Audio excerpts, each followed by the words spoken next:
And thank you for joining this special joint event by the Australian National University and the University of Melbourne, in which we will hear from some of the top climate experts, all of them joint authors of the latest crucial report from the Intergovernmental Panel on Climate Change. I'm Mark Kenny, host of Democracy Sausage podcast, and of course I'm also from the ANU, specifically the Australian Studies Institute and the School of Politics and International Relations. Before getting down to business, can I take a moment to acknowledge the land from which I speak to you tonight, the traditional country of the Ngunnawal First Nations people, and I pay my respect to their elders past and present, and naturally I extend that respect to all First Nations people participating tonight. This event will have essentially three parts to it of roughly equal duration: a presentation on the IPCC report by Professor Mark Howden, followed by a panel discussion of the report with our two other panelists, Professor Bronwyn Haywood and Professor Catherine Bowen. That should account for about the first hour of the proceedings, and in the final half hour, there will be a chance for you to put questions to these brilliant experts using the Q&A function in the bottom panel. That is not the chat function, but the Q&A function. Please note that the Q&A is moderated, so please be sure to ask a question rather than perhaps make a comment, as some people have a tendency to do. And as you'd expect, any comments or inappropriate language that shouldn't be there will not make it through and will be deleted. So first to Professor Mark Howden. Mark Howden is the Director and the Head of the Climate Change at the ANU Institute for Climate, Energy and Disaster Solutions, or ICEDS. He is also an Honorary Professor at Melbourne University, a Vice Chair of the Intergovernmental Panel on Climate Change, and is the Chair of the ACT Climate Change Council. He has been a major contributor to the IPCC since 1991, with roles in the second, third, fourth, fifth, and now the sixth assessment reports, sharing the 2007 Nobel Peace Prize with other IPCC participants, including Al Gore. Mark Howden, thank you. If I can invite you now to give us a summary of this IPCC report.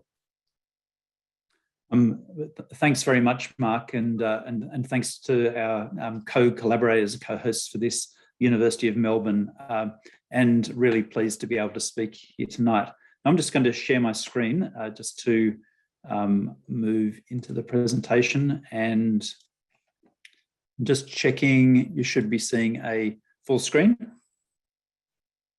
Perfect. So just before I start, I'd like to acknowledge my co-author on this, Mahalani Delaney, and also works at ANU, and to mention that we actually have on our website a whole series of fact sheets which have been prepared for the Pacific, but which actually are very pertinent to Australia. So if you want some more information, have a look at those fact sheets. And what I'm trying to do today is give a very quick skate over a massive report. So it's 3,600 plus pages, and I'm trying to cover the core elements of that in 20 minutes. And so the first thing I'd point out is that that what we're dealing with here is actually one of multiple reports in this IPCC cycle. So the first of those reports was the 1.5 degrees report. A key quote from that is, it said, "We require urgent and unprecedented changes in every part of our society if we're to avoid 1.5 or 2 degrees. Then we had the land report, the oceans report, and then late last year we had the climate science report. And one of the key quotes associated with that was, "This is a code red for humanity." Then we fast forward to this, the Working Group 2 report on impacts and adaptation and vulnerability, and it was described by Antonio Guterres as an atlas of human suffering and a demonstration of the abject failure of leadership in relation to climate change. Now, a month from now, we have the IPCC's mitigation report, the emission reduction report, followed later this year by the synthesis report, and all of these parts of the IPCC's sixth assessment cycle feeding into the UN global stocktake next year, which essentially is saying, how well are we doing on climate change? And that's something you might want to consider as we finish this event tonight. So if we look at the statistics on this report, as I said, was a massive report. It was put together by 270 authors, something over 600 contributing authors, from 67 countries, less than half were from developing countries, but more than previous reports. Less than half were women, but more than previous reports. So we're not where we should be, but we are getting slightly better over time. These authors put together some 34,000 different references in this report, and they dealt with over 62,000 comments from other scientists and governments, and each comment had to be dealt with individually, and then it's assessed by review editors to ensure that it's been effectively dealt with. And given that this report builds on the previous IPCC reports, I think it is fair to say it's our best understanding to date of the issues of climate change impacts, adaptation and vulnerability. And in part, that's because we just simply have more data since the fifth assessment report was published 8 years ago. And so that's the normal process of science. We accumulate more information and we have more clarity on the things that we're studying. But I think really importantly, in those 8 years since the fifth assessment report, at least 7 of those 8 years was the hottest year on record. And if you look at some of the global temperature records, all 8 of those years were the hottest 8 years on record. And so we've had lived experience of climate change since then, which I think has significantly changed our perspectives on climate change impacts and adaptation. Now, before I launch into the main part of this talk, I just want to draw your attention to this quote from Dan Kahneman, and it was actually Beck Colvin, my esteemed colleague, who actually first drew my attention to this. And basically he said that the human mind is not equipped to deal with climate change because it's distant, it's abstract, and it's contested. And I think if you actually think about what the Working Group 1 report has done, revealed, and what this Working Group report does, I actually raise a proposition that that is no longer true. So this is something for you to, again, to think about as I talk. Is it distant? Well, I would say no. What this shows is that climate change is impacting on every continent, every island, every ocean across the world, and it's doing it now. So it's not distant in either terms of geographical distance nor in terms of time. It's no longer abstract. This is real, it's significant, and it's meaningful. And it's no longer contested. What we actually saw in the Working Group 1 report was saying climate change or human influence on climate change is now unequivocal. It is a simple fact. And this report also concludes this. The scientific evidence of climate change impacts is unequivocal, and it's a threat to human well-being and the health of the planet. And it also says that any further delay in concerted global action will miss a narrow window to secure a sustainable future for the people of this planet. And importantly, as I'll talk about, it offers solutions to climate change in the sense of adapting to the changes that we're experiencing and we anticipate further. Now, I'll only show one slide of what's already happened in terms of climate impacts because I haven't got the space to do more. But what this slide shows, it's drawn from something like 78,000 different studies, and it shows for each cell, each little square on that map is the accumulation of those studies which indicates influence of climate change on some system there. And you'll see that some places like the Sahara and Siberia are not well studied, so there's not a lot of evidence, but many other places are. And the cumulative evidence for this is massive, that climate change is already having impacts on the systems that we value. If we look at what the future changes might bring us, because that's particularly what we're concerned about. So heat stress.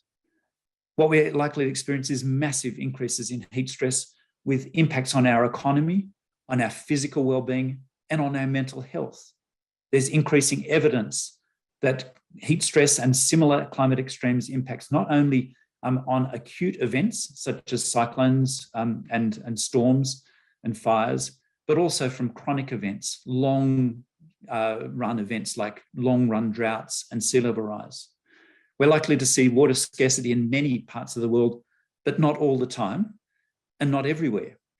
And what we see particularly is those areas where we're getting reduced snowmelt from ice and glacier cover are particularly likely to decline in water availability But not just there, particularly across the mid-latitudes where Australia sits, South America, tip of South Africa, and the Mediterranean, we're all likely to see very significant reductions in water availability, but increases in water availability in some other places. We're likely to see very significant challenges to food security. And importantly, climate change will undermine not only the quantity of food, but also the quality of food that's consumed, particularly by poor people in developing countries. And lastly, there's a big risk in terms of flood. This won't come as a surprise, but people on small islands and in low-lying areas next to the oceans, such as parts of Indonesia or Bangladesh, are very prone to sea level rise and associated storms, which increase the risk from both.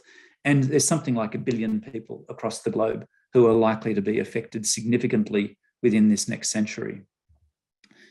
And it's also things like human mortality. So these maps which come out here, the left-hand set of panels is for an intermediate climate change scenario. The right-hand is for a high emissions climate scenario. And we can see that going to a high emissions scenario has significant increases in mortality and also avoided deaths. So the colours are more intense as we go to a high emissions scenario. But what we can see here is a couple of things. One is, as we go through the century from the top down to the bottom, things get worse in those countries where it's likely to, we're going to have more deaths. But really importantly for me, what this shows is the difference in the green colours, which are about avoided deaths, and the red colours, which are about additional deaths. And we can see that that maps almost entirely, with the exception of Australia, on developing countries are the ones which have the red colours, and it's mostly developed countries which have the green colours. So this is just one thread of issues of equity, which this report points out, that those people who are already poor and disadvantaged in low-income situations are probably going to be more poor and disadvantaged due to climate change. And Bronwyn will talk more about that. If we look at our natural systems, particularly our oceans, we see really significant impacts on animal biomass out into the future. On the left-hand side is a low emission scenario, and we can see that big parts of the global oceans have significant reductions in productivity, with some green parts where we might get increases, including to the east of Fiji, where this is largely due to migratory behaviours of some species.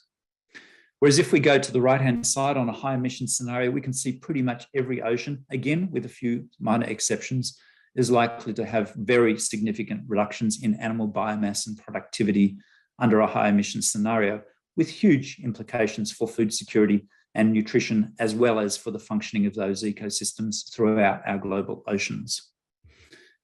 And when we aggregate all of this into these sorts of diagrams, which look at the aggregate impacts of climate change, in this case on human systems, if we see down the left-hand side, this is for global systems or different regions like Africa and Asia and Australasia. So all of those geographical splits are down the left-hand side. And on the top are different issues or sectors. So impacts on water and food, impacts on health and well-being, impacts on cities and infrastructure.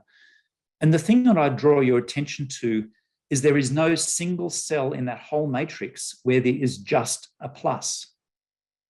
Virtually all of the cells are filled by a minus, so they're assessed as being net negative impacts from climate change. And those cells which do have a plus and a minus, that's the only place where the pluses occur. So for those cells, in some places there's likely to be a benefit, but other places there's likely to be a disbenefit of climate change. So the overall picture that we get from this report is the assessed impact of climate change is significantly negative across most systems and most places on Earth. Now, another way of looking at these implications is by what we call the burning embers diagrams or risk diagrams. So what this shows is on the left-hand side, it shows different emission scenarios going from the low emission scenarios down the bottom, the high emission scenarios up the top, and the temperatures associated with those. So the low emission scenarios keep temperatures basically down below 2 degrees, and the high emission scenarios above that. Now, what these bars, the burning embers bars, show is the different colours associated with different risks. So a clear colour is essentially no risk. as it goes through the yellows to the reds to the very dark reds or purpley colours, we go up to moderate, high and very high risk. And a very high risk in this type of assessment is essentially irreversible and unmanageable. And we see for these different categories, which have been used ever since these burning embers were devised back in the third assessment report. So that shows, for example, the left-hand side is essentially the biodiversity or ecosystem ember. And what that shows is that if we go to 1.5 degrees, we're in the the high risk category. Once we get to the 2 degrees, we're essentially in the very high, irreversible and unmanageable category. But that risk at any given temperature is very different for different risks. The adjacent bar is associated with extreme weather conditions, and you can see that we have a slightly different risk profile for that. And as we go to things like the distribution of impacts or global aggregate impacts, again, we have a different risk profile. If we look at what that might be for Australia, we see here the same sort of burning embers, but one of them, the right-hand ember, has what would the risk might be under some degree of adaptation, so some degree of response to climate change. And here we have, for example, the risk ember for the coral reefs, the tropical coral reefs. And we can see that even at the temperatures we're currently at, 1.1 degrees, the assessed risk is right on that edge of that very high, irreversible and unmanageable category. And as we go further up in terms of temperature, it just gets worse. Whereas if we look at the alpine biodiversity, it's still high risk, but not quite so high at a given temperature. And if we look, for example, at heat-related mortality on the right-hand side, we can see that that high risk only starts to cut in around 2 degrees above pre-industrial temperatures. Now, really importantly, what this report also delved into was the issues of complex and cascading risks. And for different issues and sectors and jurisdictions, it outlined some of those complex and cascading risks. So a complex risk is where you have multiple things working and interacting with each other. So, for example, droughts and shortage of water, high temperatures and fire, a set of complex risks that interact with each other. And cascading risks are where you have one risk which sets off another, which triggers another. So, for example, fires, which then trigger off like loss of electricity, which then triggers off a loss of mobility because people can't get petrol out of their petrol pumps down on the south coast. And there's no communication system, so they can't message each other and coordinate. And so you get these cascading risks. And so that's identified for the first time effectively in this report. Now, the second part of the report is about the adaptation response. So if the first part is about the concern, this part of the report is about the hope that we can actually at least offset some of the negatives of climate change. So what this says is to avoid mounting losses, we need to have urgent and enhanced activity on adaptation. And at the same time, we need to reduce our greenhouse gas emissions. This is not either or, this is and. We need to do both. Now, what we did, there's many different parts of this, but one of the things we did was we put together this feasibility assessment. So I don't expect you to read all of this, so I'll just blow up part of that table. And so what we have down the left-hand side is different systems that we're interested in, the system transitions, the adaptation. So in this case, it's the land and ocean and ecosystem transitions. And we have a series of different risks associated with those, for example, water security or food security. And then we have a set of different responses or adaptations. So for example, water use efficiency and water resource management.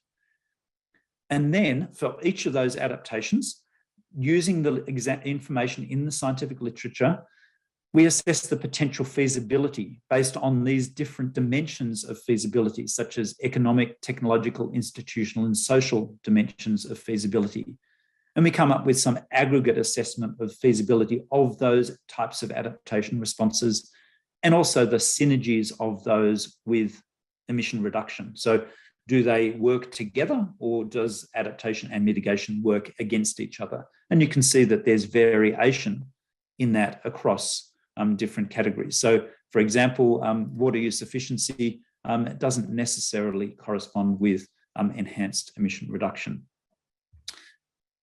So before we get sort of too carried away that we can adapt our way out of this, we need to recognise there's adaptation limits, adaptation barriers, limits to adaptation finance, and potential for maladaptation to deal with. So for example, what this report says quite clearly is that there is actually a narrowing window for action. As temperature is increased, the number of adaptation options which are feasible decreases and their effectiveness decreases. So the lower we keep our temperature, the more things we have on the table in terms of adapting. The higher we let the temperature rip, the fewer adaptation options and the more costs we're going to bear from climate change.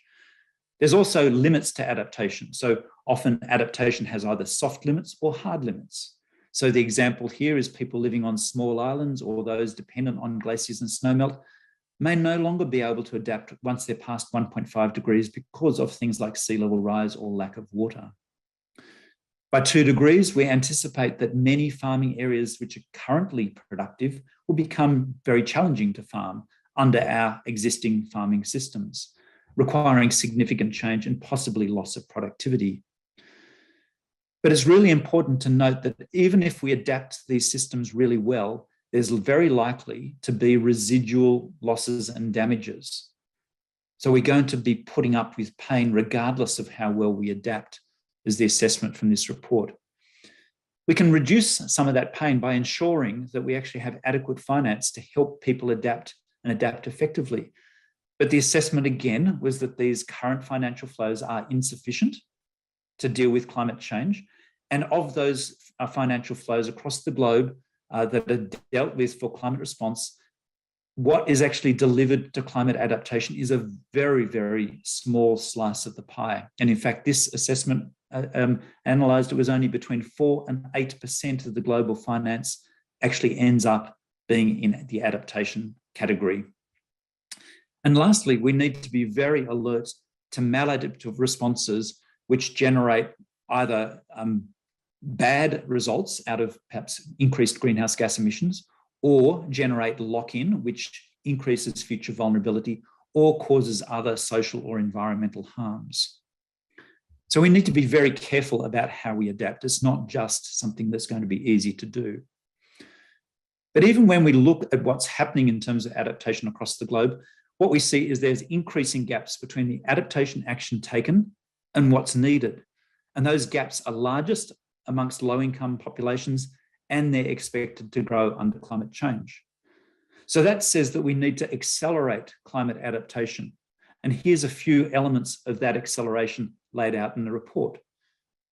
Adaptation is much more likely to be accelerated when you have strong political commitment and follow through across all levels of government and integration of activities across all levels of government, where you have effective institutional frameworks which have clear goals and priorities that define the responsibilities of the different actors and how they can interact, where you have enhanced knowledge of both the risks and of the adaptation options to improve the responses, where we have effective monitoring and evaluation of adaptation measures, because we're not going to get this right first time, every time.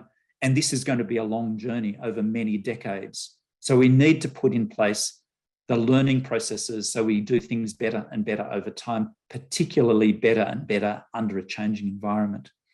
And lastly, as I think Bronwyn will talk about, we need much more focus on inclusive governance that prioritizes justice, equity, and inclusion. That's participation by affected stakeholders.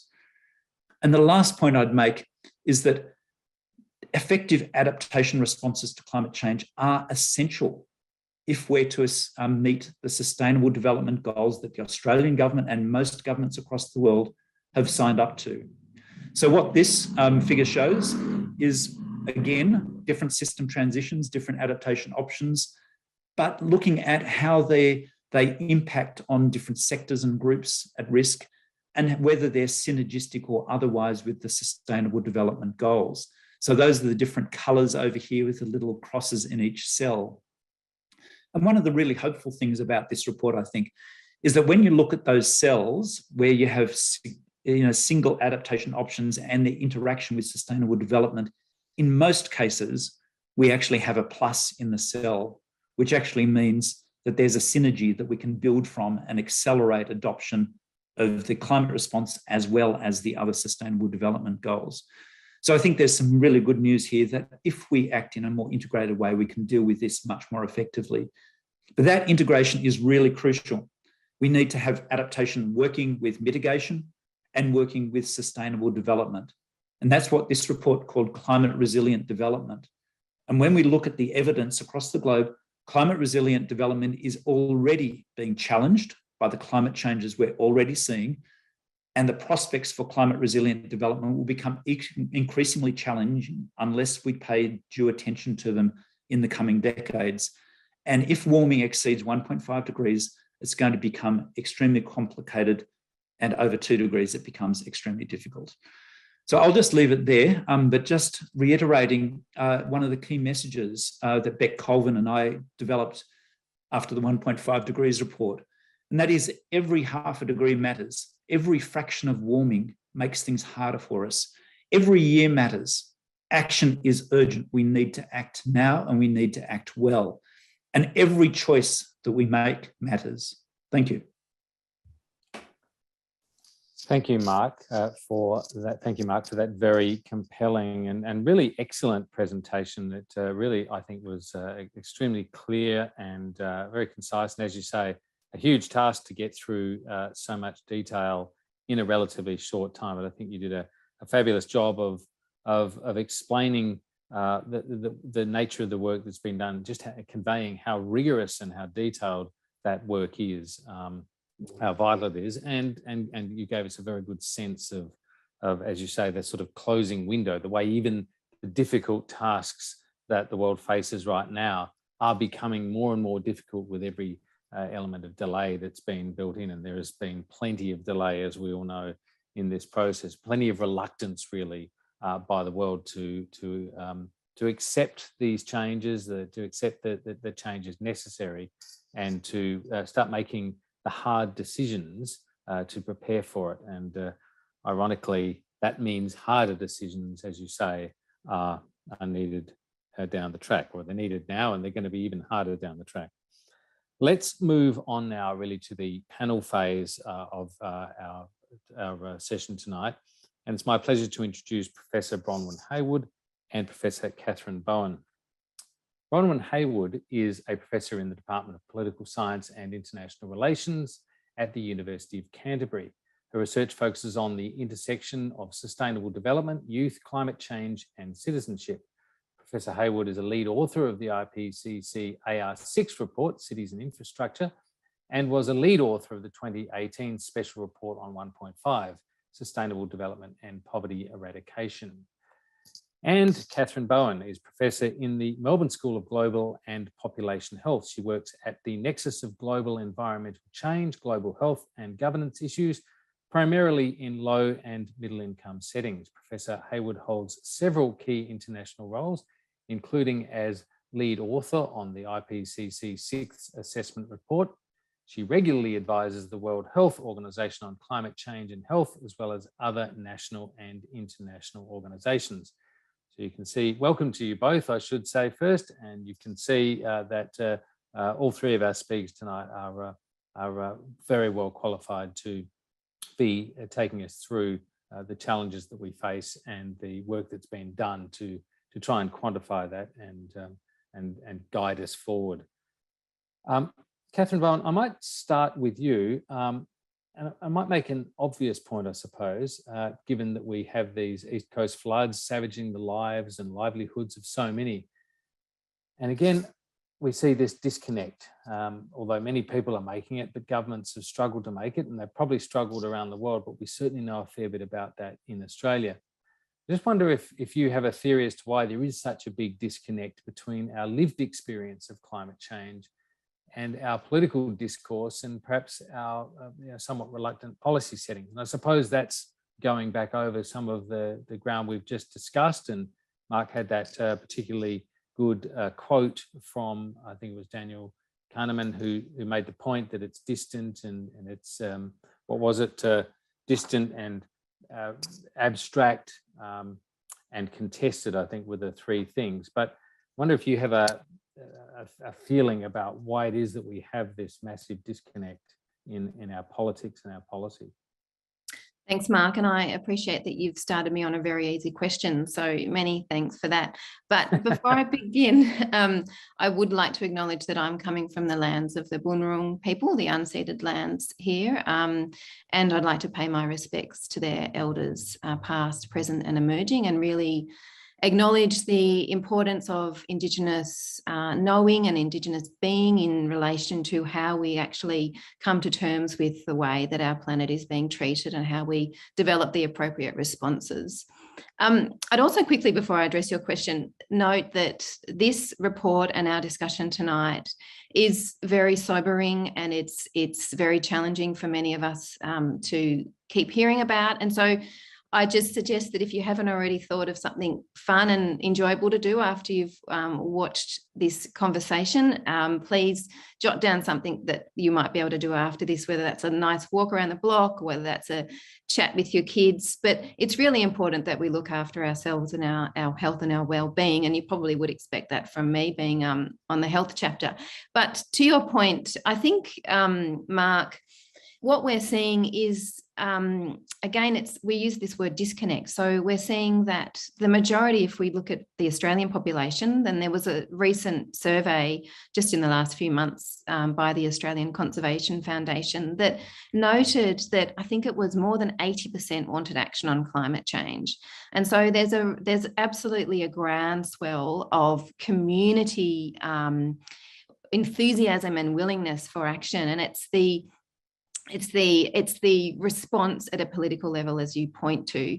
And really, the report actually does address, really for one of probably the strongest time in its history, in the IPCC's history, about the need for political commitment and political will as one of the most important enabling factors in order for us to progress.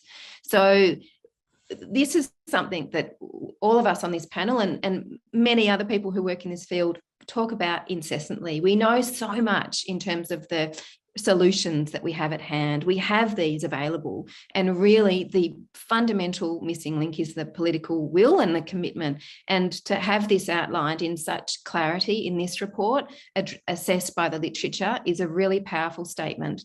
I think also we need to be reminded of the fact that our government, along with 160 odd other governments, have approved this report, and specifically the summary for policymakers.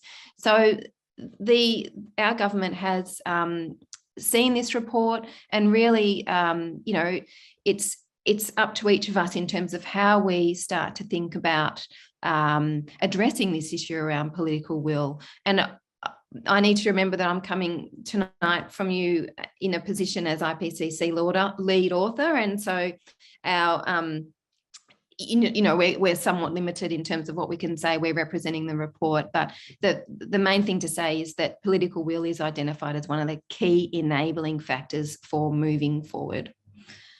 I don't know if Bronwyn would like to add anything to that as well, or whether you have another easy question for me. Look, I do have a sort of a health-related question for you, but I'd be very happy, Bronwyn, if you would like to, and indeed, Mark, if you'd like to comment about that. I mean, obviously, there is, for everyone who's been working in this area and looking at the data and worrying about this for a long time and talking about it, and we've seen a succession of reports as we've been discussing. There's a level of understandable frustration at that what I say that sort of disconnect is. So.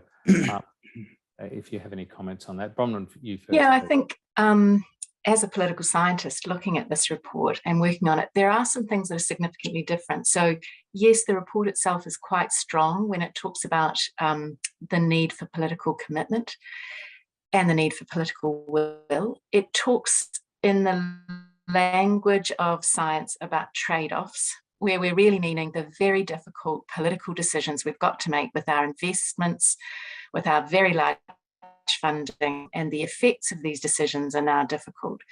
But at the same time, as Catherine says, there's some quite remarkable things about this report that are really striking. One is that nearly 160 countries have actually signed off for the first time, a recognition that climate change has human rights implications, and it's a debate about justice, and that the best practice research is showing us that the way to make decisions that are effective are to prioritise the poor and to make decisions in equitable partnership. Now, for countries to sign that off, when you think that just 5 to 10 years ago, we were struggling to get them to agree that climate was even a thing that was happening as a change, is significant. And while it feels like it's moving so slowly, at another level, this is adding a layer of evidence. And when the UN Secretary General says that these are criminal issues, he doesn't choose that language lightly. We're starting to enter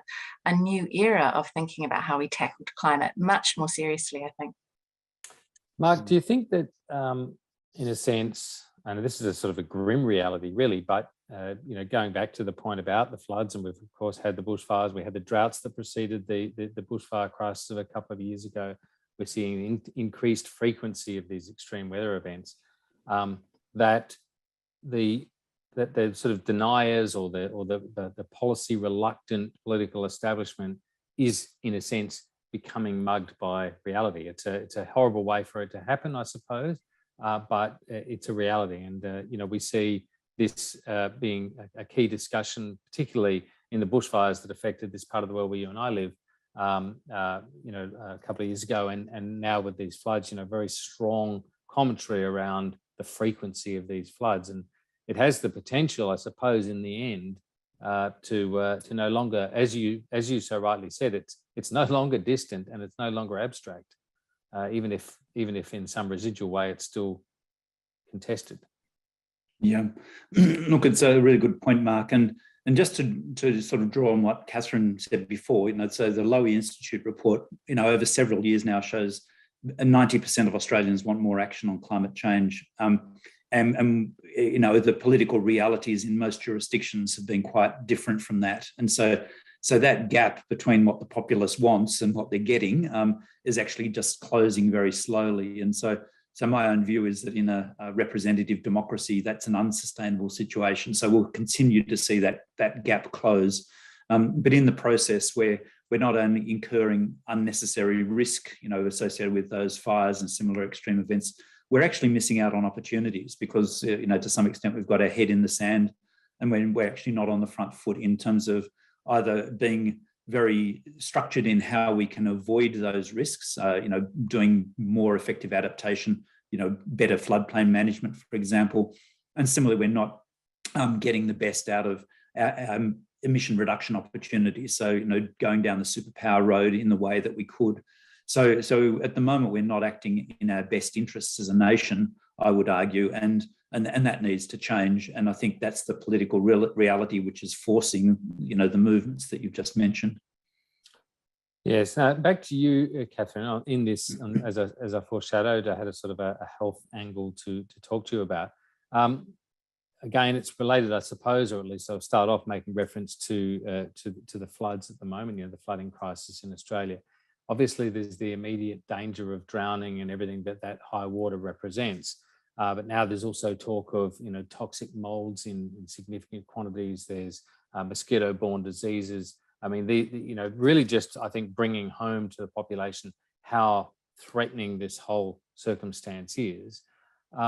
What are the main messages coming out of the report in terms of the health challenges of climate change? Thanks, Mark, and apologies with the tram going down there. But I suppose the three main messages, and you've touched on it a little bit, is that the first one is that the health impacts of climate change are increasing, and the literature is showing this. So whether this is, as you say, direct impacts from heat, death and illness, or whether it's more indirect through, for example, and we can look to Northern New South Wales and Queensland for examples of, the destruction of crops and agriculture, and then the flow-on effects that this has on individual and household livelihoods, and the economic health and well-being of families and communities, and the breakdown of communities as well in some instances. So these are what we call indirect impacts on health. And so when we start to think about these more indirect impacts that don't get a lot of the coverage, it's more about the direct, how many people have died, how many people are in hospital, but we really pay far less attention to these indirect, more insidious impacts that tend to really go on for a much longer period of time. And also mental health, as Mark foreshadowed earlier, is one of the key it's not a new issue for us, but it's a new issue in terms of the amount of literature that's now available to be able to assess. So mental health has come through this report stronger than ever. So that's really the first key message, is that these impacts are increasing.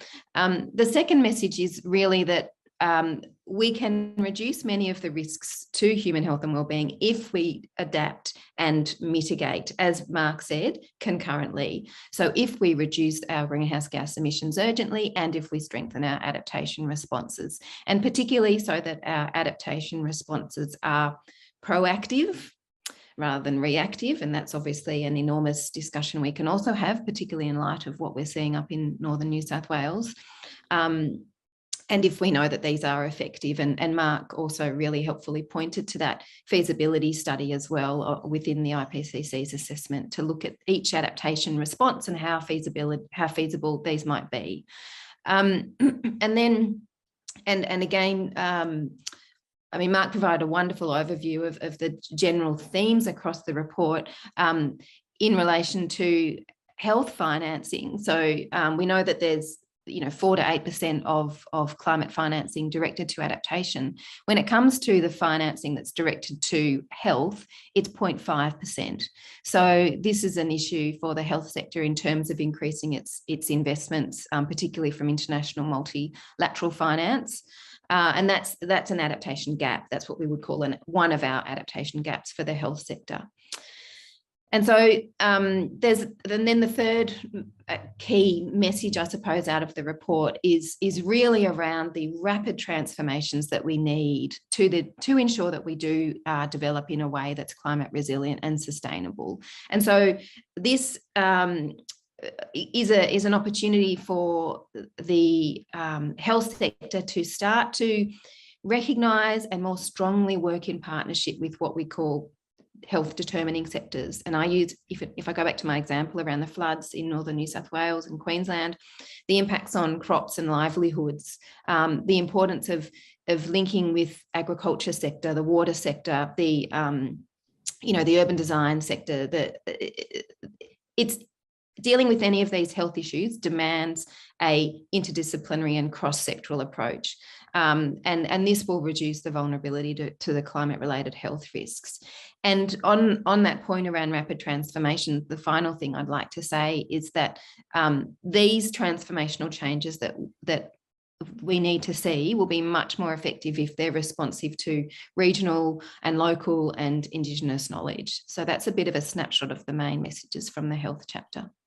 Yes, that's really fascinating. And it occurred to me as you were talking that one of the other elements, and this is not strictly a health question, this is more of going back to what we were talking about at the beginning about the politics of it, I suppose, but there are dangers to the health of the democracy resulting from these mega disasters that occur in widespread areas. And the sort of loss of faith in government itself, in government's ability to protect and respond in these circumstances. If we think back to Hurricane Katrina, for example, and the kind of political fallout going way back in the US, but also with the bushfires that we've referred to, and now with the disquiet that's coming from people, it's not a health dimension, but it's an aspect of the overall health of our society and our government. If governments can't deal with this, perhaps that's something for a political scientist, Bronwyn Hayward, to comment on.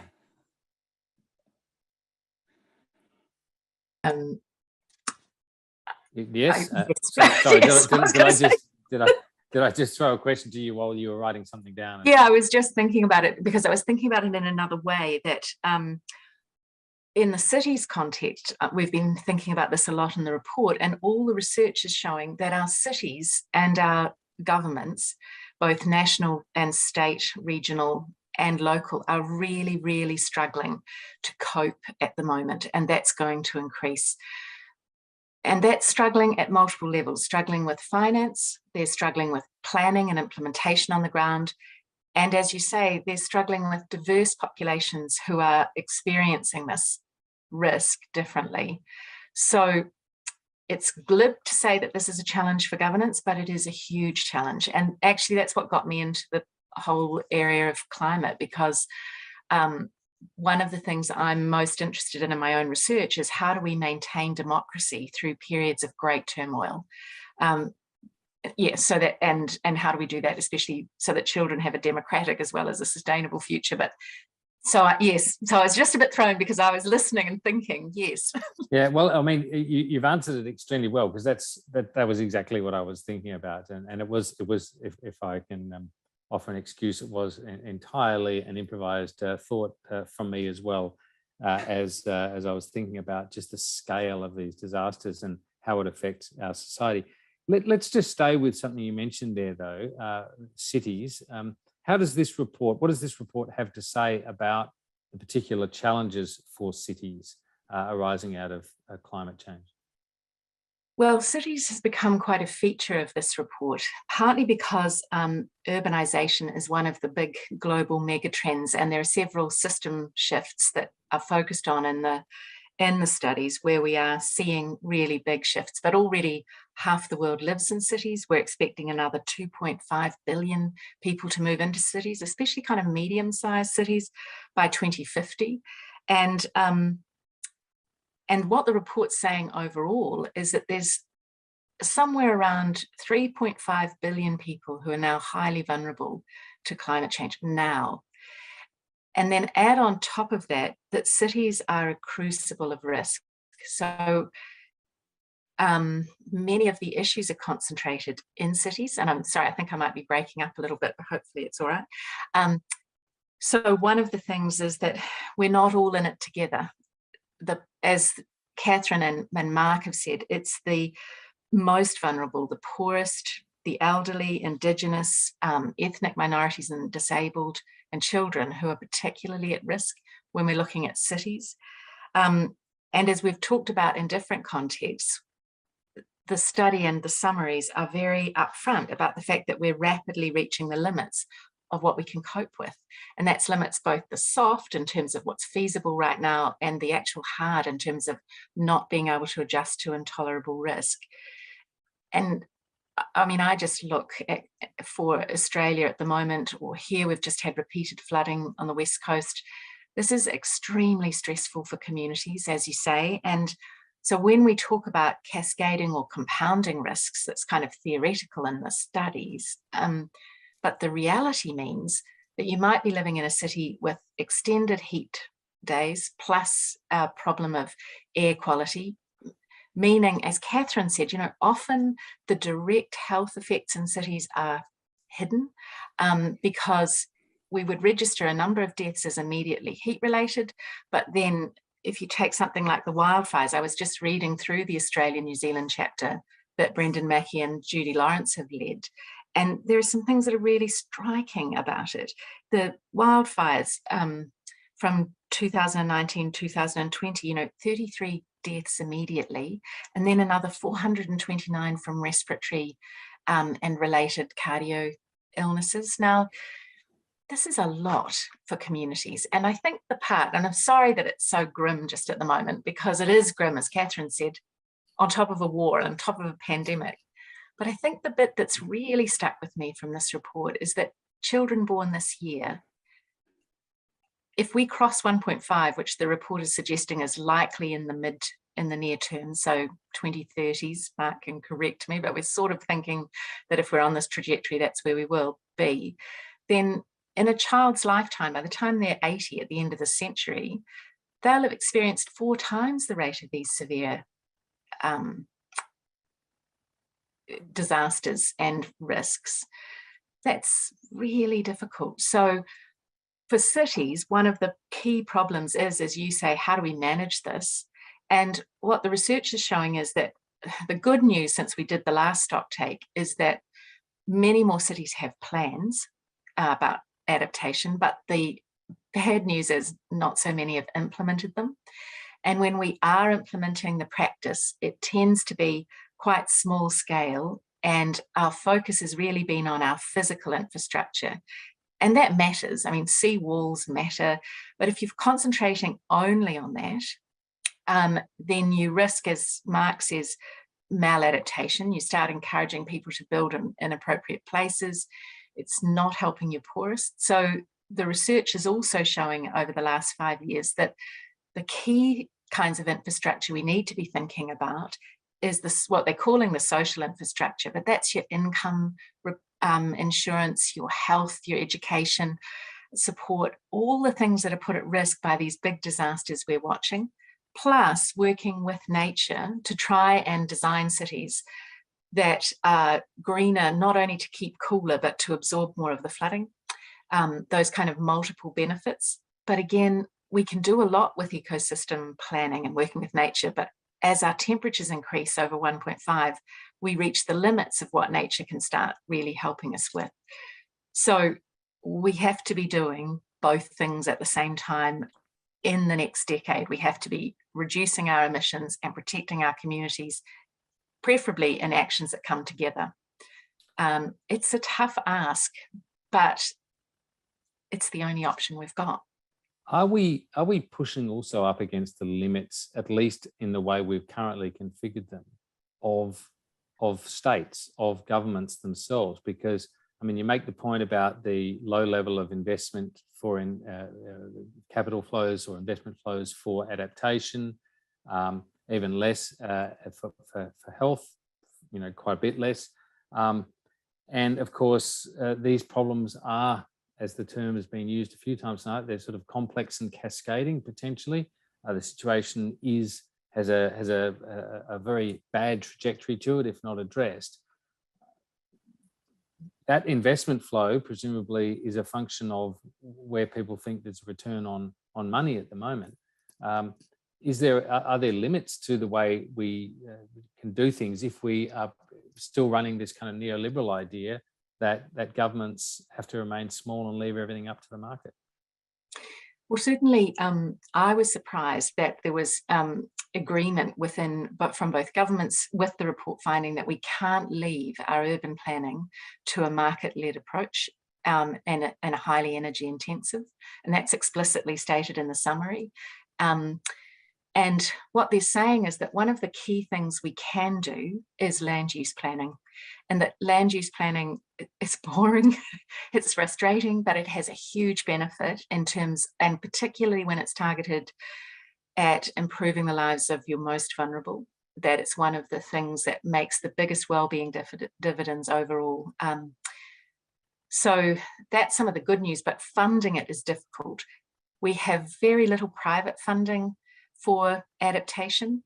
We do need to think about how the report's quite clear that the models that are being developed that have different kinds of partnerships need to be what they're calling equitable, integrated and inclusive, working with your local community, your state, your nation. It's going to need different ways of thinking about international financings, especially for the Pacific, for example, just in our region. But it is really expensive, but it's expensive not to do something like this. I mean, one of the other little bits that really stood out from the Australian chapter when I was reading it was that in the last decade, every year in Australia, the losses and damage for infrastructure has been about $18.2 billion a year. And the projected impacts are around about, by 2050, if we continue, are about 91 billion. So when the report says investing now for the projected future, not building for the disasters that we've had, but for the projected, is our best use of money, is critical. Yeah, it's a really interesting point. Mark, we're going to have to go quite soon to questions, but I've got a couple for you quickly if I can. One relates to the point you made about complex and cascading risks. And you made a very good point about how when things get complex, that becomes quite hard to predict, hard to model. How big a problem is that we get interaction of systems and circumstances in ways that we can't even fully conceive of yet, let alone quantify? Yeah, it's a good question, Mark. And so what we often see is that we're quite wise after the fact in terms of the nature of some of those risks. So you mentioned toxic mold and mosquito-borne diseases, and so when it happens, we go, oh yeah, of course. But we mightn't have thought of that beforehand unless we've experienced it before. In which case, it's on our list, to-do list to manage. So what I think is there's a challenge in terms of the conceptualization.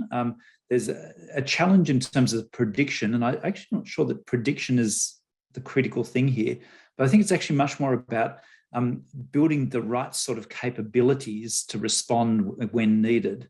And the challenge with that is when we get those complex risks, they often compound. Like it's not as though you just get a fire in one part of Eastern Australia, the whole of the East Coast goes up, and so your capacity is stretched. You can't shift firefighters from one place or the other.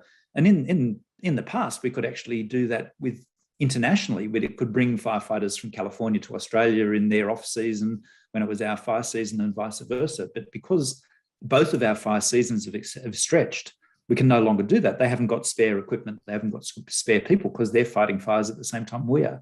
So I think there's a real significant challenge in terms of simply when these things hit, they're hitting multiple sort of components of that complex risk, and they're all hitting together, and often it's big scale. And so we need to almost like lift our whole conceptualization of risk management from a small regional sectoral thing. This is a job for the SES, this is a job for the Army, and have a much more integrated response. And on that topic, I just think it's probably becoming increasingly clear that just calling out the Army left, right, and centre to deal with extreme events is not a sustainable proposition when we've got a country to defend and a region to engage with in terms of upskilling in terms of defence. So we need really to think a lot about this. And as Bronwyn said, as an economic cost, this is just mounting and mounting. And at the same time, we're actually building in future vulnerabilities by some of our activities. Building more houses on floodplains just puts people in harm's way, puts infrastructure in harm's way, and we continue to do that. And so the first rule of getting out of a hole is stop digging, and we haven't stopped digging yet. Yes, an interesting point. You talk about economic costs. I think there's a sense, and I referred to this right at the top, but there's a sense of there being a quite growing political cost. Even today, the Prime Minister, fresh out of his own isolation because of COVID, and has visited the flood-affected areas, some of them, and has had to sort of forthrightly state that Australia is becoming a harder place to live in. These terms like 1 in 500 or 1 in 100 year floods or droughts or whatever are starting to become quite misleading with the frequency of these events. And look, some people are going to say this is a degree of greenwashing by a coalition that is in trouble and heading toward an election. But even if that is the case, it is a recognition. I think of the point that Catherine made in the beginning about just the sheer community weight behind this issue. And that leads me to the last question I'll go to with you, Mark, before throwing open to our audience. And that is because I think, and Catherine will probably like this, is there something to be optimistic about here? I mean, are we starting to see, slow and frustrating though it might have been for those of us who've been banging on about this for a long time, but are we starting to see the cranking machinery of our government and management systems, reconfiguring to confront this challenge? Or am I being, naive? Yeah. Was that a question to me, Mark? It is a question to you, Mark, yeah. Yeah. Look, I guess what we're changing to is aimlessly wandering to muddling through at the moment. So it's a bit of an improvement, but we're probably not doing the clear, crisp, strategic sort of thing that we perhaps we've probably known about for at least a decade, possibly 2 decades. We've known enough about climate change to really start to forge that vision and that capacity to deal with. But in terms of positives, and I think it is important, and I actually did frame my talk. There was a part of the talk which was about the concern part, and then there was a part of the talk which is about the hope part, and that hope part really is about how we can position ourselves to adapt to climate change, so we don't have the accumulating problems that we will run into if we're not careful, if we're not strategic about this. And when we look at the emerging economic analysis, by and large, that shows that action on climate change is, in a sense of both emission reduction and avoidance of impacts through adaptation, is around about 1/10 of what you incur if you don't act on climate change. So not acting on climate change is incredibly expensive at an aggregate level, and so it's actually in our economic interests, it's in our national interests, in our human interest, in our environmental interest to take this seriously. So and one example of how you can see this in a positive. So we know that our cities are heating up faster than the area around them. So we've got an urban heat island element there. We know that under extreme conditions, those particularly parts of the cities, often with the lower income parts of the cities, suffer a lot more in terms of heat stress and all of the health issues that Catherine was talking about. And so Western, going back to the period of Black Summer, Western Sydney was just shy on 50 degrees, temperature, like extraordinary, Death Valley type temperatures in Western Sydney. And so we know we should rightly be concerned about this, but we also know how to fix a lot of this. So we can green our cities, we can put trees and grass back into our cities, which keeps the temperature down. We can build heat reflective roads. We've got the technology to do that. We can mandate that houses don't have black roofs on them. We actually put light coloured roofs. We can build better houses. We know how to build houses which are good for the Australian environment now and in the future, but we just don't do it. We're stuck with old housing designs and materials rather than what we know we can do. And there's pathways through all of those things, but it means change. And to date, we've been a bit reluctant to grab that nettle and do that change. And yet, if we did, we'd all be much better off for it. Can I just add something to yes, Catherine. Mark on that? I think that what gives me hope is looking at the city's scale, and there's so much incredible work that is happening at the city scale. But also, if we think about scales in Australia, the states and the territories, that they're the jurisdictions that are really ploughing ahead in terms of action. So despite challenges at the federal level, and this is a statement of fact, then it's really wonderful to see the progress that's happening across the country at smaller scales, so subnational and city scales, and there's really wonderful work going on. Mark, your example around greening cities, there's some great examples of Adelaide and Melbourne doing terrific work in that. Canberra has really set the bar in terms of a carbon neutral city, and there's really wonderful examples. So despite the inaction at other scales, there's really terrific progress. Yes, and hopefully that's... I know you want to go to questions. Bronwyn, is that reflected globally as well? Yeah, I know you want to go to questions, but I was just going to say, yes, about the cities, and a good example is Australia's lead in its water planning for cities. There's still a lot to do. But I think the other thing that really is striking to me, well, there's two. In the report, we talk about it, that the student movements and the Indigenous movements globally have changed the conversation.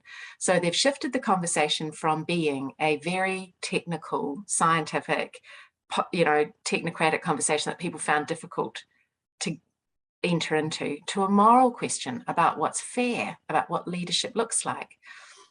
And it doesn't take long to flip a country and a political stance once you have those conversations. That's not in the report. This is just me speaking from a politics point of view. It's a really good point, though, because it flipped from being, as you say, that kind of technocratic discussion to one capable of moving people emotionally, in a sense, when you start thinking emotionally about it and politically. And that's noted in much of the literature that's been reviewed here. And it is a very powerful shift. Yeah, that's a fantastic point. Let's go to some questions now. The first one's from Rowan Burns, I should say. Rowan says, given the new war in Ukraine and the likely increasing cost of fossil fuel, is now a good time to fund EV vehicles here in Australia? So I suppose what we're talking about there is a direct subsidy. Who would like to take that? Oh, I can pick some of that up. Away you go, Mark. Look, probably 3 years ago was a time to step up our game on electric vehicles, but now is the second or third best time. We are lagging behind where other countries are. So in other countries, I think globally, 1 in every 10 vehicles which is sold is now an EV, and we're way below that, in spite of the fact that we're usually a early adopter country of technology. And there's all sorts of reasons sitting behind that. And when we look at various state governments, and Catherine's rightly pointed out that a whole series of state governments are very proactive in terms of climate action. Various state governments have actually done things like given essentially subsidies or removed stamp duty or registration to facilitate people buying electric vehicles. And I think that's a really positive move. The bigger move that could happen is essentially just setting performance standards or fuel standards. So, what other countries have done is saying to a particular maker of car, saying that on average, your cars that you sell have to be 4 litres per 100 kilometres fuel consumption. And so what that does is it forces those companies to bring in electric vehicles and low fuel consumption vehicles, sell them cheaper so that they can actually meet that requirement. And that means they often tend to put up the prices a little bit of their petrol-driven vehicles to compensate. But what it does is it accelerates the adoption very quickly, and it's a market-driven thing, and it doesn't cost the taxpayer money. Yes, it's a very good point. Next question is from Angela Frimberger. The burning ember graph, Angela notes, for coral reefs, alpine forest, etc., seems to me, she says, to imply that adaptation offers little protective effect for wild ecosystems. Is that a correct reading? I suppose that's one for you, Mark. Yeah, look, I can respond there as well. Fairly much is that those ecosystems often, very large areas. We tend to leave them alone. We actually want wilderness, and so as soon as you start intervening, you start to compromise the values, which sometimes are there, and it would be very expensive. So in the case of coral reefs, there's quite a bit of research going on about not just how to get reef organisms to adapt, so understand the heat stress response better and try to find genetic combinations of the plant and the animal that makes up a coral that are more heat adapted. But also looking at research that reduces other threatening processes. So in the case of the reefs, there's sedimentation and nutrients are particularly threatening processes. In other parts of the world, pollution and damaging fisheries practices can also be damaging reefs. So I think with those sorts of approaches, you can take a little bit of the edge off climate impacts in some systems, but in those largely natural systems, it's pretty marginal, given our current resourcing and knowledge. Okay. Now, this is a fairly long question. I hope you'll bear with me for it, from Sue Meek. The lack of public response from the federal government to the confronting findings of the IPCC report is deafening. Their characterisation of what is happening as a result of at least partly climate change influenced sequential East Coast lows as a national emergency, with its wrongful implications of being unexpected and unlikely to occur again, suggests that the message of the inevitability of increased extreme weather events is still not understood. Are you and your fellow authors getting any opportunity to provide behind the scenes briefings to government. Mark or Catherine? Well, I think Mark actually would be well positioned to add a lot more detail to this question, but I just wanted to firstly note that a lot of the requests that do come from the Parliament come from our members that don't need convincing, if I can put it that way. So, for example, I was asked to speak at Parliament in Canberra. Gosh, it was when I could travel. So it was sometime must have been beginning of 2020.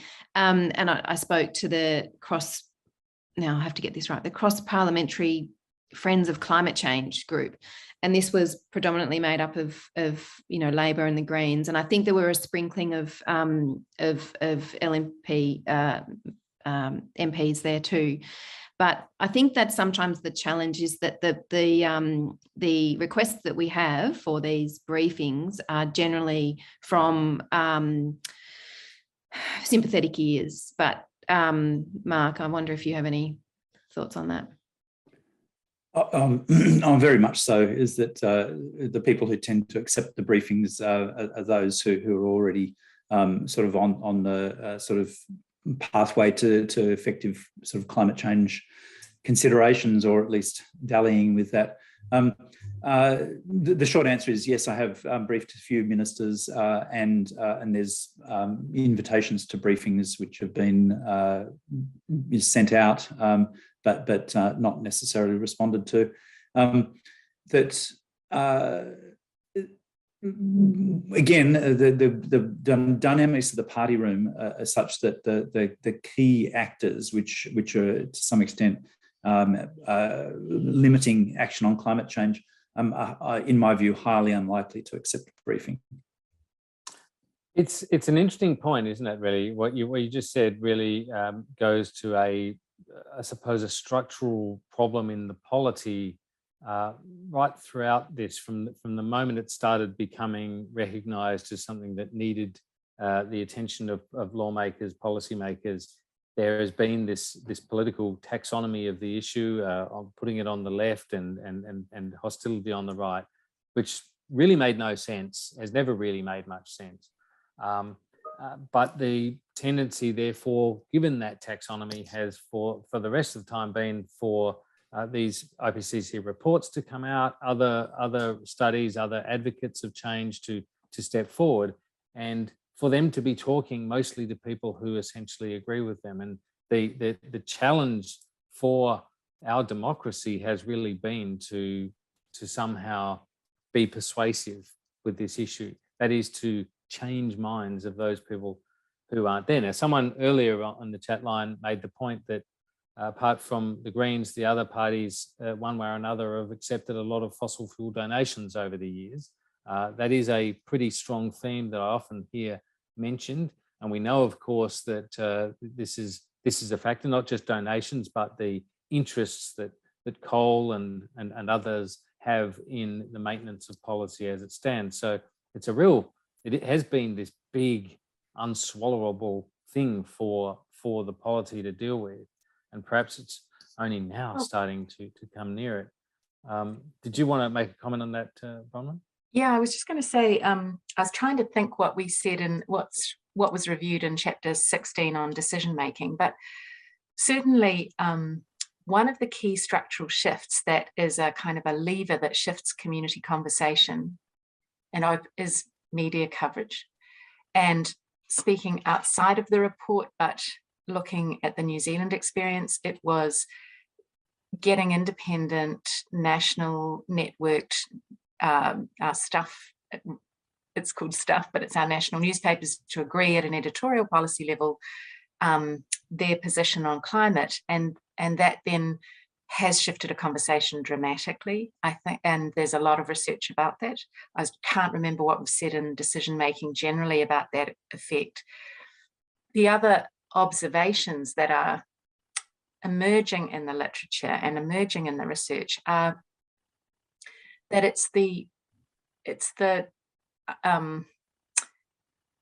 requests from boards is coming from and the change in boards is coming both from structural pressure on what they're liable for, but also surprisingly, it's not in the report, but in some of the studies we're doing, and just actually in my observations of businesses that I've been really surprised have asked me to come in, I think, why are you asking me? You know, it's been that they've been taken aback by their employees or their family members who are concerned about this. And I don't pretend to understand how you will unlock the conversations in Australia, but once you do, Australia becomes enormously powerful globally.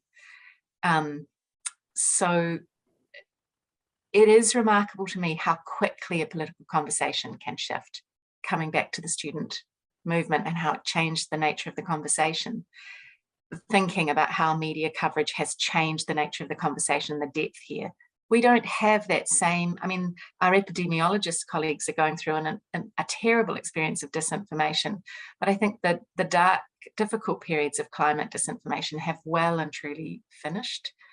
It's now getting that political commitment and will to move. Yeah, that's really interesting. And a question for whoever wants to take this, but just a quick one without notice. On that point you made about epidemiologists, I mean, science made a big comeback through the expertise, you know, the value of research and expertise made a big comeback through the pandemic, particularly early on. Australia in particular had, you know, very high levels of observance of social distancing and other measures because people could understand what was being told to them. Governments tucked in behind that advice fairly quickly because they were dealing with something they'd basically not done a lot of thinking about. You know, I wonder, do any of you have optimism that revival of the academy, if I can put it like that, has positive impacts in the climate space as well? I'll just provide some initial thoughts on that, Mark. Yeah. And I think the issue we have is that this is such a politicized theme in Australia. So unlike the pandemic where it was a new issue for the country. And yeah, I think that it just wasn't a loaded issue and it didn't have the history that we have with climate. I do want to go back though to what Bronwyn was saying around the media, and that was a point I was going to raise as well. And it's really important for us, I think, as authors of the IPCC, to look at the media that we agree to do. And also, I'm really keen to have a look at the analysis of the media of the last couple of weeks and see where the bulk of the requests have come from across the country. I mean, I know most of my requests have come from the ABC and Fairfax, and where I want to be on is you know, Channel 10 or Channel 7 or the Sun Herald or whatever it might be. And it's you know, there is a responsibility for academics in general though to be speaking beyond our typical audience. It really is about, and we may not always be the best people to speak, but we need to know who is our broker, who are the academics that are happy to speak. And on your point around the epidemiologists, I've got training in epi, and you know, sometimes we perhaps didn't stay within our own lanes in that way as well. And so we almost risk reducing our legitimacy if we're not the right people to speak on the issue. And then just a final point is around how we see some traction. And I think that this comes back to telling our messages, but also the power of storytelling and the power of narratives. And Bronwyn, you know, you were saying, what is it that it'll take Australia? And you noted the companies that have come to you and requested you to speak. It's because they've had a personal connection. They can tell a story, or someone's told a story to them, and it's resonated. And in fact, that was a key point that came out of this cross-parliamentary group that I spoke to at Parliament in Canberra a couple of years ago. Was we don't need any more facts or figures. We need stories. We need to be able to resonate. We need to hear from communities. We're getting these stories now through the floods. We got them through the bushfires. And yeah, what is the next step? You know, what do we do? And how can we really, once it touches you personally, and you can see with some of the politicians up from the Black Summers, you saw that it touch them personally, and you could almost see this tangible shift in their way they spoke and their emotion that they connected with. And so it's almost that we all need to be touched in some way, and particularly our decision makers, in order to make the appropriate urgent responses that we need. Yeah, it's a very good point. Try and scoot through another few questions. Howard Witt writes, given that international commerce works on market mechanisms, is a price on carbon an essential driver for appropriate action? Now, we've had a pretty checkered history with this debate in Australia. Are we, I suppose, a way of adding to that question, are we sort of beyond that? Like, is it just simple? I mean, there's a carbon price at the moment being paid by a lot of people up and down the eastern seaboard, and the rest of the economy is going to have to put its hand pretty deep into the pocket for the repair bill for a number of these things. Now, that's not strictly down to policy in Australia, of course, but you know, it goes to your point, Mark, about, you know, we pay one way or another with this anyway. It's not like, I mean, there are costs of inaction, and those costs can be catastrophic. Yeah, and I think that's right, Mark. And when we sort of look at that sort of perspective, it's not just, in a sense, there is a default, you know, cost of carbon, which can occur through, you know, costs for extreme events, you know, or the additional damage caused by extreme events, but also potentially through trade with the carbon border adjustment mechanisms, and I guess and there's a range of other things. So, firstly, the point I'd make is that, you know, I think when you ask economists, almost every economist on the planet says, yeah, we need to put a price on carbon. I'd expand that to just say we need to put a price on greenhouse gas emissions, because not all emissions are carbon or carbon dioxide. We have other things in there. And so we need to be comprehensive, just so we don't have points of leakage. But if you do that in a market-based way, you know, it's not a matter of setting, you know, $25. What you do is you limit your number of permits that you can have, and so that's the way you do that, and the market sorts out the price.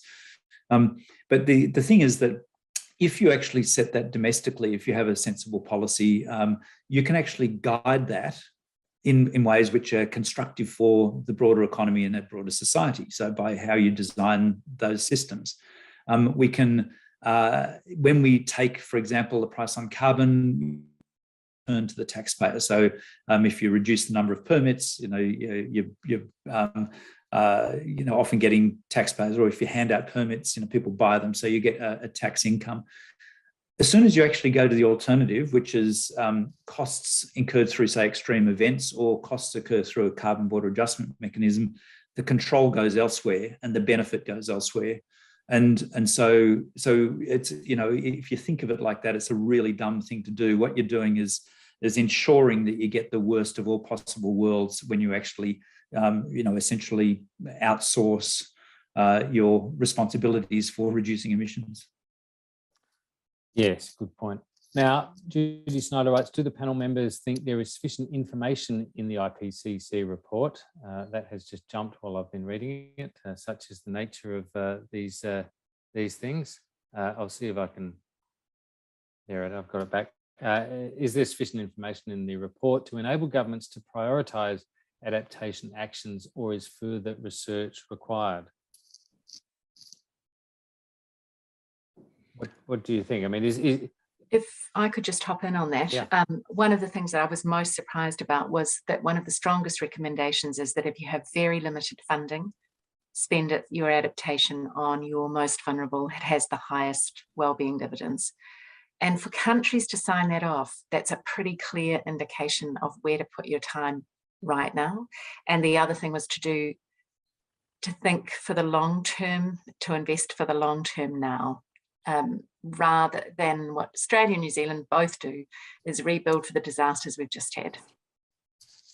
Yeah, no, that's very good advice. And I think it probably applies regionally, Mark, as well, doesn't it? Because we talk about, the government likes to talk about our Pacific family, but many of the members of our Pacific family are looking for Australia, if I can put it like that, the Pacific family were hoping that Australia would take a more ambitious line on emissions reductions and play a stronger leadership role in driving other countries to that, because these Pacific nations are extremely vulnerable to rising sea levels and severe weather.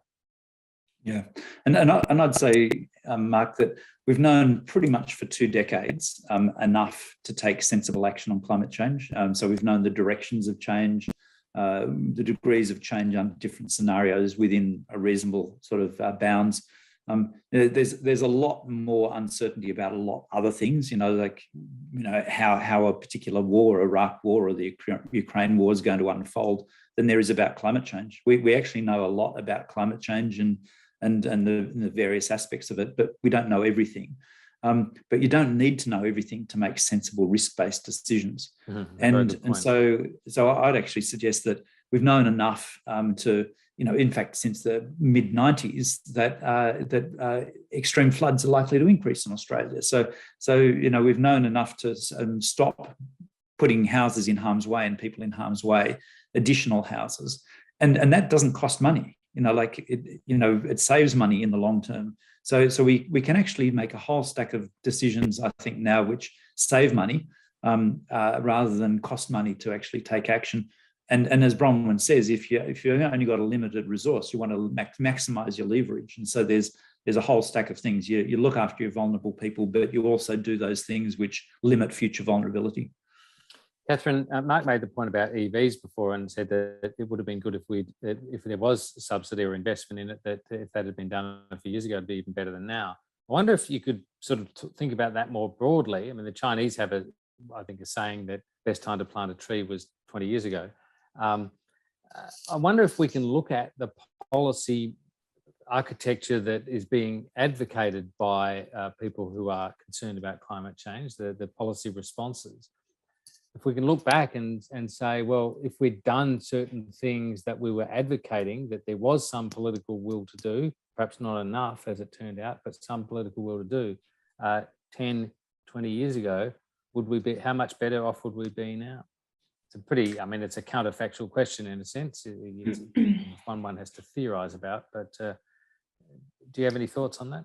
Yeah, if I think of the context of health, and something that the health sector has been talking about for many, many years is the importance of universal health coverage.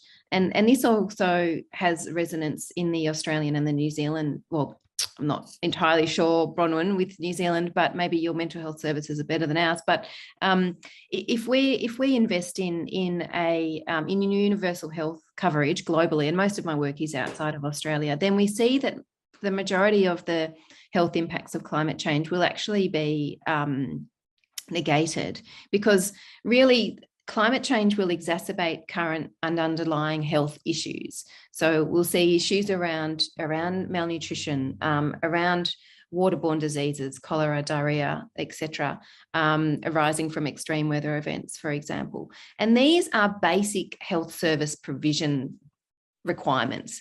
So how do we ensure that we have a health system that looks after our health in times of climate change, but it's also going to reap rewards despite the levels of climate change we'll see? So we talk about these win-win arguments. So investing in the prevention, in health, public health, at the same time as ensuring that our sort of tertiary side, so our treatment end, so our hospitals and our healthcare facilities are also appropriately resourced, is a really important focus for the health system. And I think that if we had invested in that 20 years ago globally, and also in the context of Australia, particularly in relation to access to mental health services and early intervention, then we would reap the rewards. And so that's probably sort of the best answer I can give you from a health perspective.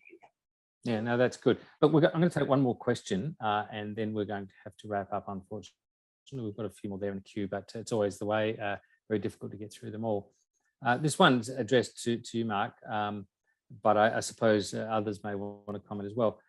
Jenny asks, you've mentioned the impact on food systems. Can you be more specific? Will we be able to feed another 2 billion people in the world? There was a report a couple of days ago that sea level would rise by 25 centimetres by 2050. How many food producing deltas will be inundated by that? Does the report attempt to quantify that food challenge, that fundamental challenge of a growing population and a rapidly deteriorating climate. Yeah, it does, and so it draws on existing studies, but those existing studies still haven't pulled together all of the different aspects there, such as the changes in availability of land associated with the coasts, and so integrating that with changes in yields in the dry land areas, inland sort of thing, and so I think what we have is a partial view of that particular issue. But I think it's fair to say, if you actually look at the evidence that's happening right now in terms of food, what it shows is that climate change is already dragging back food productivity and profitability right across the globe, with a few exceptions, such as the old USSR and Canada, as the cold environments, which a bit of warming helps agriculture. Pretty much everywhere else is actually being dragged back by climate change, and in some places, particularly those in developed countries, it's actually large. It's well in excess of 20%. So that's at 1.1 degrees. So I think any analysis of that would be very concerning about what it might look like at 2 degrees, given our current systems. Now, our current systems are going to be challenged not just by sea level rise encroaching on high productivity farmland adjacent to our coasts, but also degradation, which tends to increase with climate change, increased rainfall intensity, those sorts of things, but also competition for land from cities and competition from land for things like carbon sequestration or solar panels and similar things. And so there's, and of course, biodiversity, which is, a big part of the picture. And so what I think we're going to see is a lot more competition for agricultural land in the future. And so we're going to have to make a lot better use of those areas which we do farm than we currently do. I think we're going to have to end there. I hope that that's okay, unless either Catherine or Bron wanted to make a very quick comment on that, but quite happy if you don't, because we're right at the outer extreme of our time. Everyone, thanks for being with us for this very special ANU Melbourne University event, and can I particularly thank our exceptional speakers, Professors Bronwyn Haywood, Catherine Bowen and Mark Howden. I hope that you've enjoyed this and learned from this as much as I have. I think it's just been, you've been so erudite in your comments, and it's such an important topic. You've explained it extremely well, and we've covered a lot of ground here tonight. And I think it's been a really, really valuable session. Also like to give a shout out to Michelle and Mahalani behind the scenes, who did so much work, as you say, Mark, one of your co-authors in respect of some of this. So thank you to all involved. Please, for those of you watching, bear in mind there'll be another report out from the IPCC in early April. That's dealing with mitigation, as I understand it, and details of a similar kind of event, I think, are being finalised as we speak. So that's all from me and ANU, Mark Kenny. Goodbye for now, and we'll see you again. Thank you very much. Thanks, Mark. Thanks, everyone. Thank you.